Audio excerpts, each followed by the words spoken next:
I'd like to share some thoughts with you about leadership, and the title is interesting, Leading with Purpose. Something I was studying not too long ago was a story in the Quran that I find particularly interesting and unique. It's a story that occurs at the end of Surah number 18, Surah Al-Kahf, and it's the story of Dhul-Qarnayn. There's a figure, a mysterious figure named Dhul-Qarnayn. The first observation about this person is that there is no real understanding of who he was. There are theories about who he was, but there is no conclusive evidence as to who this person was. And that raises the first question, why wouldn't the Quran just come out and say who he was? Why just give us this title and not tell us? Allah also mentions, the book also mentions that he traveled east, he traveled west, and he went between two mountain passes. And yet we don't know where this east was and where this west was and where these mountain passes were. And there are all kinds of theories about that, but none of them are conclusive. The point in the Quran, as a student of the Quran, I can tell you the purpose of the Quran is actually to almost emphasize the goal, the objective, and de-emphasize all the details. Like the Quran goes out of its way to take attention away from certain things. The human tendency is we want to know everything. So when we come across a story like this one, we get distracted with, well, who was he? Where was he? Where's this location? Where's this wall? Where's this, who are these people, etc., etc. But that's exactly the opposite of what is happening in the text. There's actually something counterintuitive happening. Don't worry about the details. Focus on what's being given to you instead of focusing on what's not being given to you. Now, in terms of what is being given to us, I find this to be one of the most interesting stories teaching us some things about leadership that pertain to Muslims, that pertain to non-Muslims, that pertain to leadership in general, wisdom about leadership in general. So I'm going to start sharing a few things from this story that we can take away and really think about, inshallah, together. The first of them is Allah says, آتَيْنَاهُ مِنْ كُلِّ شَيْءٍ سَبَبًا فَأَتْبَعَ سَبَبًا. God says He gave him all kinds of sabab. Sabab means a means to an end. Sabab actually in Old Arabic was also used for a rope. And quite literally, a rope is a means to an end. Right? The rope in a well is a means to get to the bucket, isn't it? So sabab refers to what you can call resources, because resources are a means to an end. So for our convenience purposes, we'll translate the word sabab as resources. So now God is saying that God gave him all kinds of resources. We'll learn about some of them soon. But then once you get resources, spiritually you would think when you've been given a lot of resources, then your goal should be to be grateful for the resources that you've been given. For instance, my health is a resource. My intelligence is a resource. My income is a resource. These are all gifts from God, and therefore I should just be grateful. The spiritual reaction to these gifts should be gratitude. But instead of highlighting gratitude, Allah highlights something else here. He says, فَأَتْبَعَ سَبَبًا. So He put those resources in use for more resources. So He actually followed the resources He was given to build even more resources, or to put them to full use. In other words, if you want to think about this in modern terms, He had assets and He invested those assets. He had resources and He invested further those resources. That's what He was doing. Now this sounds like it's almost materialistic. Don't you have enough? You should be grateful for what you have. Why are you doing any more than what you have? Why are you interested in growth? Why are you interested in building more and more and more and pursuing more resources? You find the answer to that elsewhere in the Quran, where Allah says about Dawood, there's few people in the Quran that are extremely wealthy and powerful, right? So there are figures in the Quran that are very poor and powerless. And there are figures in the Quran that are very wealthy and powerful, and Dawood is one of them. Wealthy and powerful. He has kingdom, vast kingdom. And Allah says something interesting about Dawood. He said, "I'malu ala Dawuda shukra." Do gratitude. Instead of saying be grateful, He said do gratitude. What that means is the power, the wealth, the resources that he was given, the influence that he was given, when he was using that influence to create more positive change, to do more, he was actually doing an act of gratitude. Now let's step back before we go any further in the story.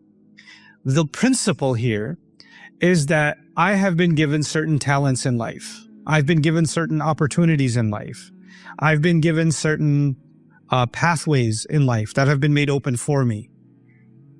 If I am to make the most of them, think of each one of those opportunities, those resources as an investment, and I make the most of them to do more good for myself and to do more good for others around me, then I'm actually doing an act of gratitude. If you have a brilliant mind and you're not putting it to use, you're ungrateful.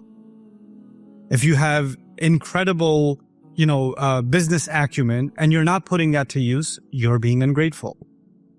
Gratitude is actually about maximizing what I have and really putting it to work. Even if in the world of business and material resources, as is the case of Dhul-Qarnayn. We're not just talking about giving charity. He's interested in just going out there. Now, so what do we find? فَأَتْبَعَ سَبَبًا حَتَّى إِذَا بَلَغَ Actually, even before that, Maghrib al-Shams. So he reaches the west. And when he gets there, he finds that there's a people here. And when he meets these people, قُلْ لَا يَا ذَا الْقَرْنَيْنِ إِمَّا أَن تُعَذِّبْ وَإِمَّا أَن تَتَّخِذَ فِيهِمْ حُسْنًا. He meets these people, he's never met them before. He's in a new civilization. He's going somewhere he's never gone. In other words, he doesn't know if he's going to find wealth. He doesn't know if he's going to find death. He doesn't know if this is going to be a failed venture and he'll find nothing. He doesn't know. He's just going out there. What we do learn about this person is he actually has a kingdom. We do learn that. He's a king. And a king has defined borders, doesn't he? But the Quran is clearly saying he left his borders. He left. He went somewhere else. In pursuit of, and the Quran also tells us, in pursuit of what? In pursuit of resources. In pursuit of more resources. And then when he goes out there, he meets these new people. And now they're he's engaging with them. Some of them come to him and they see obviously that he's a king and they're trying to impress him. And obviously the people who try to impress him first, probably politicians. So they go and they try to put in a good word to see if they can get some favor. And he issues a policy. It's a pretty amazing policy. He says, أَمَّا مَنْ ظَلَمَ فَسَوْفَ نُعَذِّبُهُ وَأَمَّا مَنْ آمَنَ وَعَمِلَ صَالِحًا فَلَهُ جَزَاءً الْحُسْنَى وَسَنَقُولُ لَهُ مِنْ أَمْرِنَا يُسْرًا. He says, okay, so I've come here. I'm claiming this territory. And it doesn't matter how much you impress me with your speech. Whoever does wrong will be punishable. So it's not your words that are going to get you out of trouble. If you're doing something wrong, there will be consequences. And whoever does good, they're not doing good. And he doesn't say, whoever does good, I will reward them. He didn't say that. Because you would expect the opposite, right? If you do wrong, I'll punish you. If you do right, I'll reward you. He doesn't say that. He said, whoever does wrong will be punished. And whoever does right, well, God will reward them. It's not me. God's going to reward. And I'll make things easy for them. It's interesting. It's a very interesting contrast. What are we learning from that? A leader identifies people that are creating problems, right? And he deals with them. He executes. He addresses the problem issue. He doesn't let that just go. Sometimes the people that are creating problems are people of high rank. Sometimes people that are creating problems are, they're creating problems for someone else, not for you. So you say to yourself, well, so long as it's not my problem, it's not a problem, right? It seems somebody else's headache. But they're not creating a problem for him. They're creating problems for others. And he's saying, if I see you harming anybody else, you're going to have to deal with me. That's leadership. He's protecting people now because they're under his care. But on the other side, if people are doing the right thing, he doesn't want to reward them. Why not? Because he thinks that doing the right thing should be done for the right reasons. And if people start doing the right things to impress me, their intentions are going to get corrupt. Now their moral compass is twisted. Now doing the right thing is actually just an investment for their own personal benefit. No. If you do the right thing, if you have faith and do the right thing, then God will reward you. And if you are doing the right thing, here's the interesting thing. وَسَنَقُولُ لَهُ مِنْ أَمْرِنَا يُسْرًا. We're going to say, from our decision point of view, we'll say easy things to them. What does that mean? I'll open the pathway for you to do more good. Now, what does that mean for you and me? It means if I'm a leader and I know somebody's doing good work, and then they come up to me and they say, I have this idea. I think it can really benefit the company. It can really benefit the team. It can really benefit this project. And I know this person's doing good work. Then I say, I'm going to let you try it. Let's give it a shot. Maybe it'll work. Maybe it'll fail. But you know what? The fact that you are sincerely doing good work allows you enough merit that this is worth a shot.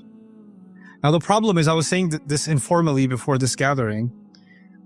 I run a company, and that company's gone through downsizing and upsizing. It was bloated at one point. It was smaller at one point. And I've had all kinds of interesting experiences in business.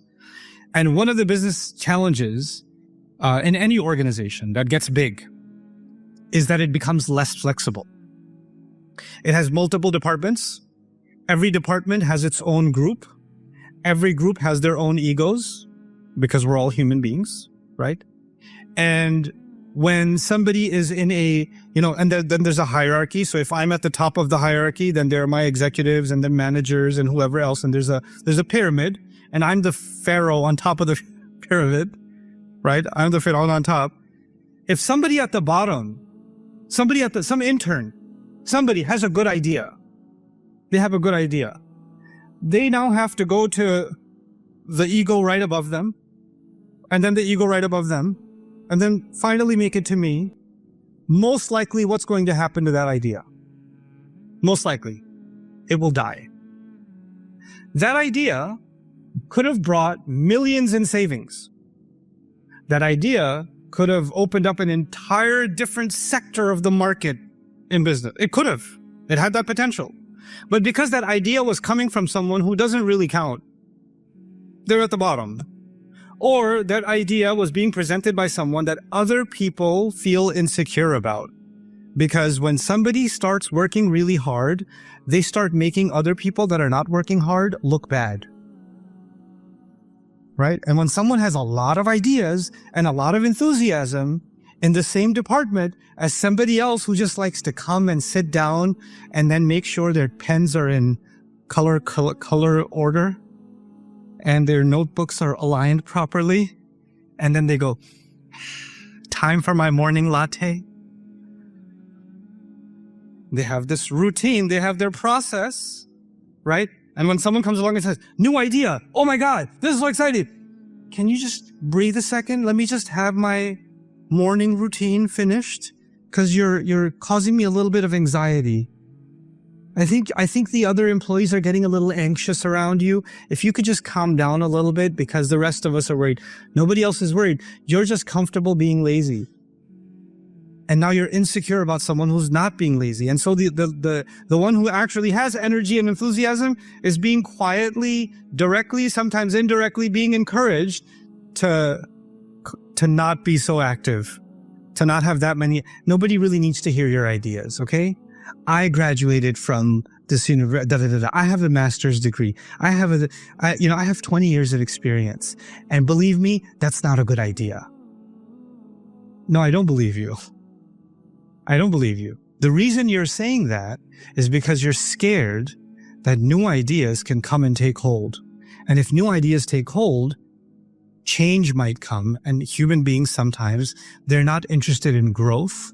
They're not interested in exploring new territory to use the resources to their maximum ability. Sometimes human beings just want things to stay exactly the same, because you're comfortable with familiar. The familiar is comfortable. The new is uncomfortable. What is leadership? Leadership is, I'm going to explore new territory. What else is leadership? I'm going to find people that are trying to do good things, and I'm going to make their pathway easy for them. So that what I'm doing at the top, I'm also allowing that to happen at the bottom. I'm creating that avenue. And of course, that is trial and error. Most new ideas fail. That's a reality. That's the reality of new ideas. Most of them fail. But if you create a culture of, we're going to explore, we're going to improve, we're going to energize, there's actually a connection being made between the top and the bottom as if they're thinking the same way. Fatbah. So this is the first place he stopped. He made 3 stops. Many of you know the story. He made 3 stops. The second stop is even more interesting. He gets somewhere where the sun rises, matla'i shams, and he finds people, lam naj'al lahum min duniha sitra. He finds people that are so backwards, they're so primitive, they don't even know basic architecture. So they don't even have roofs over their homes. They don't have a way of protecting themselves from the open sun. That's how backwards they are. That's how primitive they are. So we already know his policy for the first place he went. He went and he said, this is my policy. People that are making trouble, I will deal with them directly. And people that are doing good, I will make ease for them. I will open the pathway for them. What's his policy going to be now? Allah says, كَذَلِكَ. He just let them be as they were. He left them alone. These people were so behind that right now, there's no point giving them any instructions. They don't even understand the basic instructions of how to save themselves from the blazing sun. Some projects are failed before they even begin. You should learn to cut your losses and move on. كذلك. He let it go. He didn't say, no, I'm going to bring civilization to these people. I'm going to first teach them how to speak properly. Then I'm going to teach them how to build. Then I'm going to do this. Then I'm going to do No. Maybe I'll come back in 20 years. Maybe they've advanced. This is too much. This is too much of a learning curve for these people. I don't have the resources to bring them that far up. I know my limits. I'm not here to save the world. I know what I can do and I know what I cannot do. These people, beyond my scope of ability. Incredible lesson in leadership, isn't it? I know what is beyond my ability. I know what is a hopeless cause. It's okay. I don't have to destroy resources, time, and energy working on something because I have too much of an ego to think I can change everything everywhere. I can't. I don't have that ability. So I'm just going to let this one go. I'm going to not push. كذلك. وقد أحطنا بما لديه خبرا. Okay, that's 2 stops, and there's a final stop. He goes to this third place. What was amazing about this third place is he meets people. كادوا لا يكادون يفقهون قوله. He meets people that almost couldn't understand a single word he was saying, which means he could barely understand a single word they're saying. Which means he went to a place of a completely different culture, a completely different language, a completely different civilization from his own. And because we already know he travels outside his own local area, right? And wherever he goes, he builds more resources. So within his resources are people from different cultures and different backgrounds. There's a diversity in his team of different languages and different backgrounds. So somehow, as you travel the world, languages, they connect with each other, right? So there's lots of Arabic words in Bahasa Malayu, for example, right? Because languages travel. And there's probably lots of, I would imagine some Sanskrit is connected in some way. Probably some of the East Asian languages are connected to Bahasa also in some way or the other. There's some common vocabulary, not all, but some, 10% here, 5% there, 5%. I found out, because I was recently learning Farsi, I was learning Persian, and I found out that a lot of Punjabi has Persian in it. I was like, how did Punjabi get Persian in it? Oh, because a lot of Punjabis traveled to Afghanistan several centuries ago, and there was a lot of trade exchange between India and Afghanistan, and so a lot of language exchange happened then. Cool. The reason I'm saying all of this to you is Dhul-Qarnayn goes to this place. Almost none of the words are understandable, but some words are common to his language. Some words are common to some of the other people in his team because he's got an international team, right? So they're starting to make sense of what these people are saying. Finally, they're able to make communication happen. Finally, they're able to get communication. When they get communication, what do they tell him? إِنَّ يَأْجُوجَ وَمَأْجُوجَ مُفْسِدُونَ فِي الْأَرْضِ. We have this criminal gang of people, these raiders, they're called Ya'juj and Ma'juj. They come and they destroy everything. They come and they raid, they kill, they steal, they take our animals, they commit crime. You're a king, you have an army.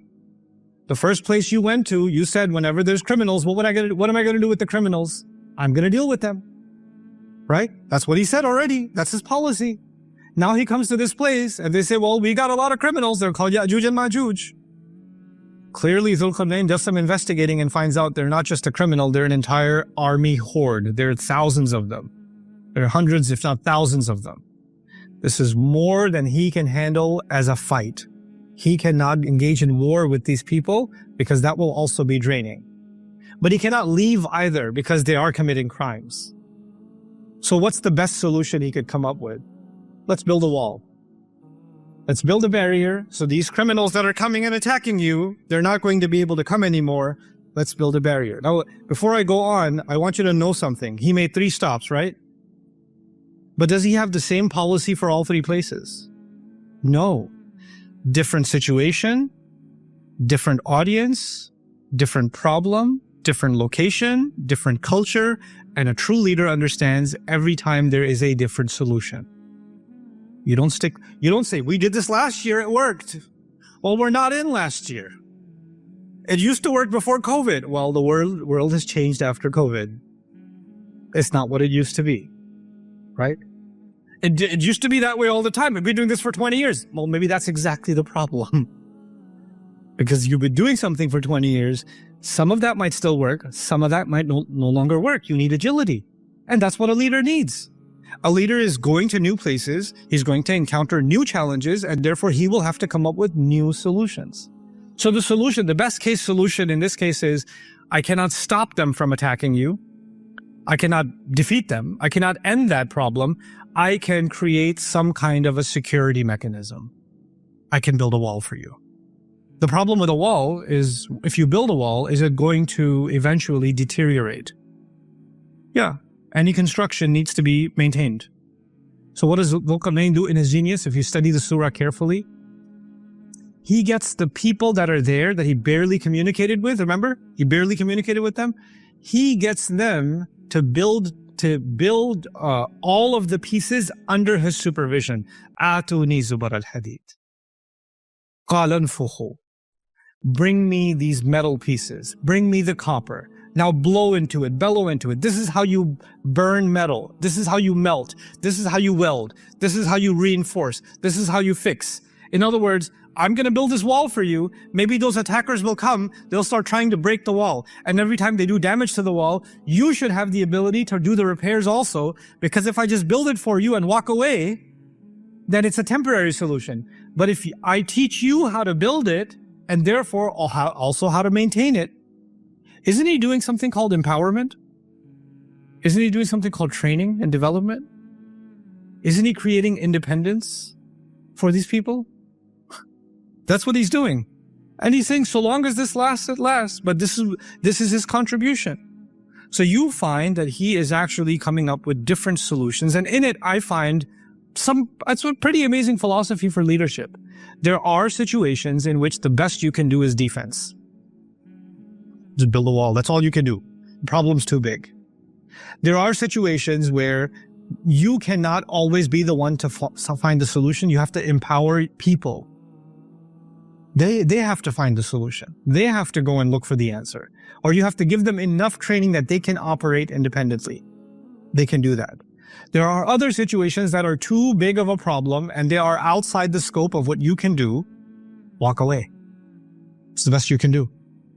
There are other situations where you know clearly there are problematic elements, toxic elements within. And it is your responsibility to identify them, to investigate them, and to deal with them accordingly. And then as a leader, I'm working backwards. It's your responsibility to find people that actually are doing good work and that have good ideas or can move things forward, can move the needle forward. And when it doesn't matter what rank they come from, what degree they have, what level of the organization they're in, there needs to be a culture in the organization, any organization that wants to flourish, where people that are doing something good, the path for them to pursue that potential is opened. سَنَقُولُ لَهُ مِنْ أَمْرِنَا يُسْرًا. The path needs to be opened.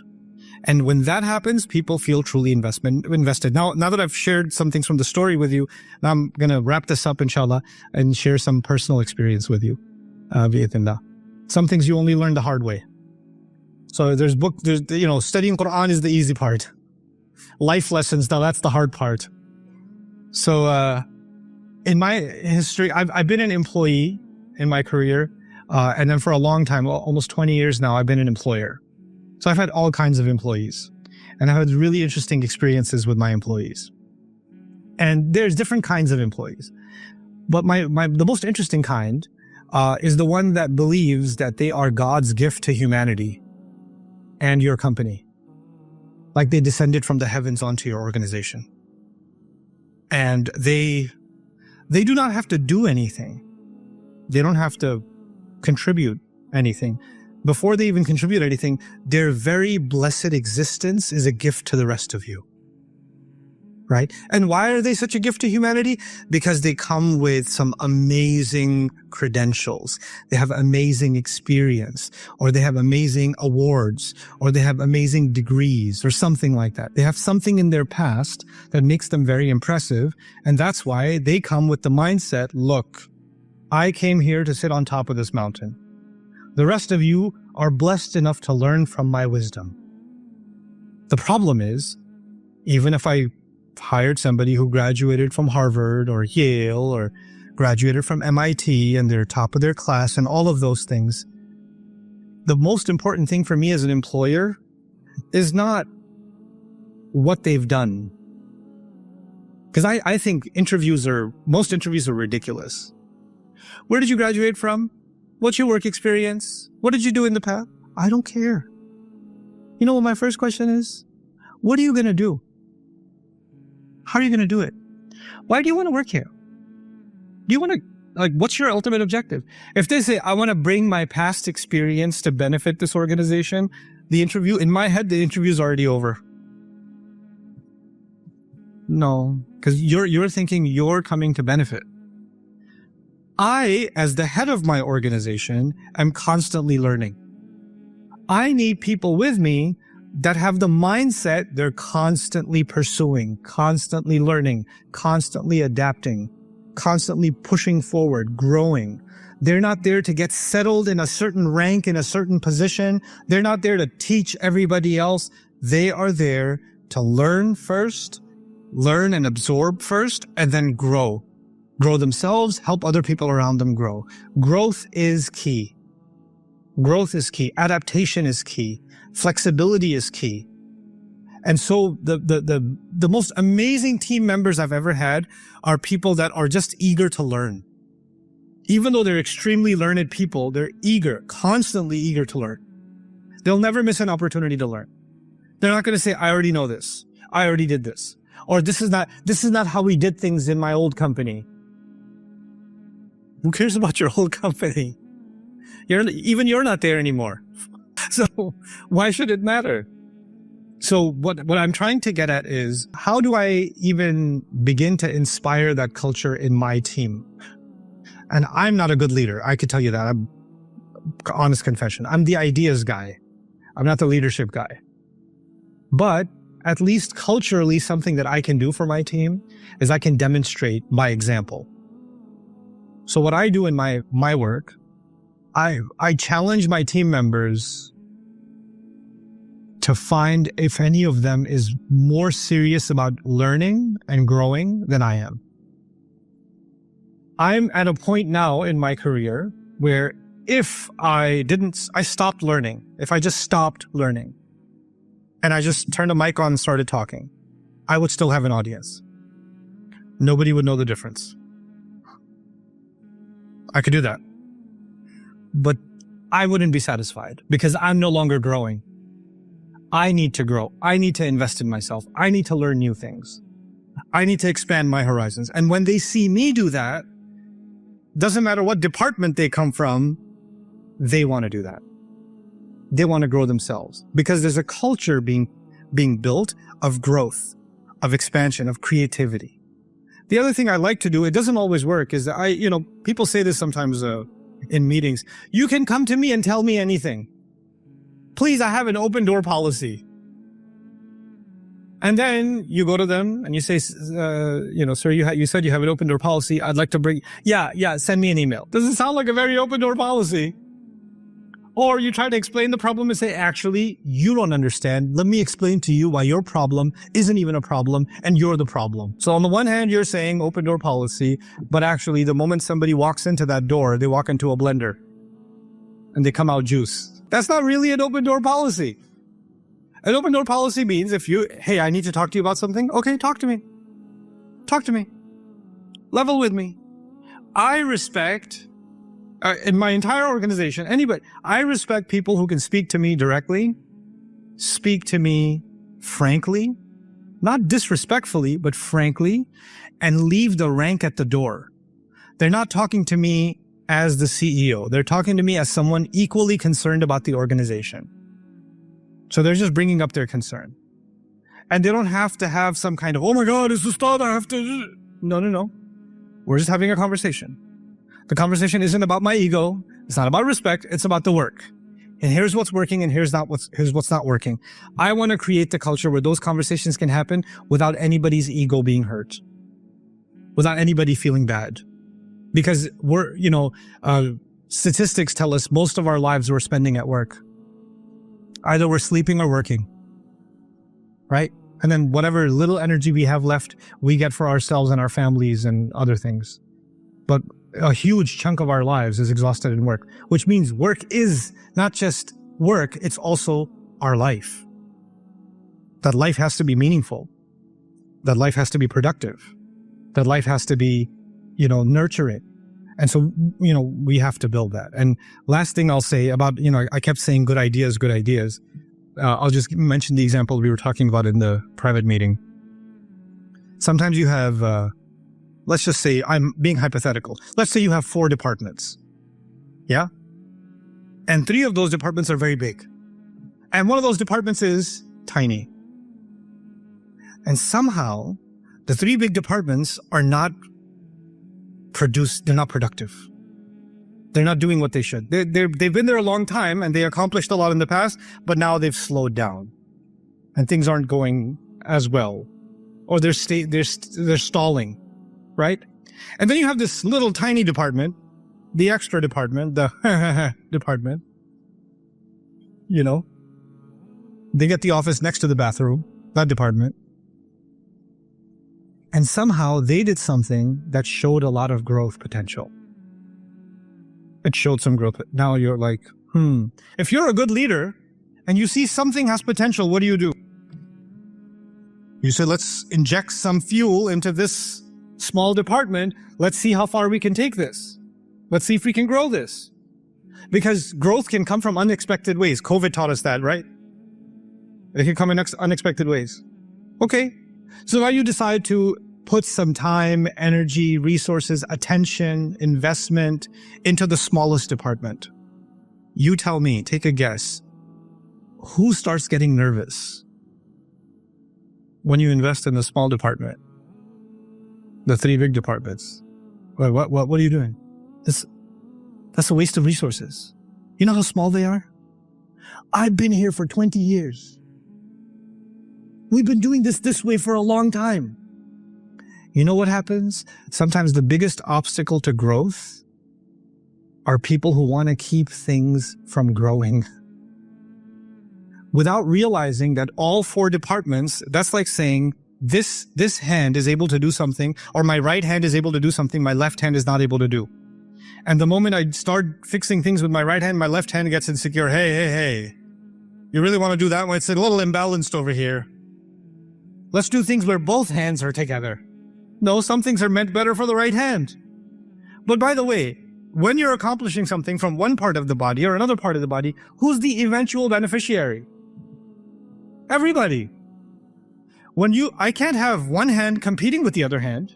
I can't have one hand insecure about the other hand.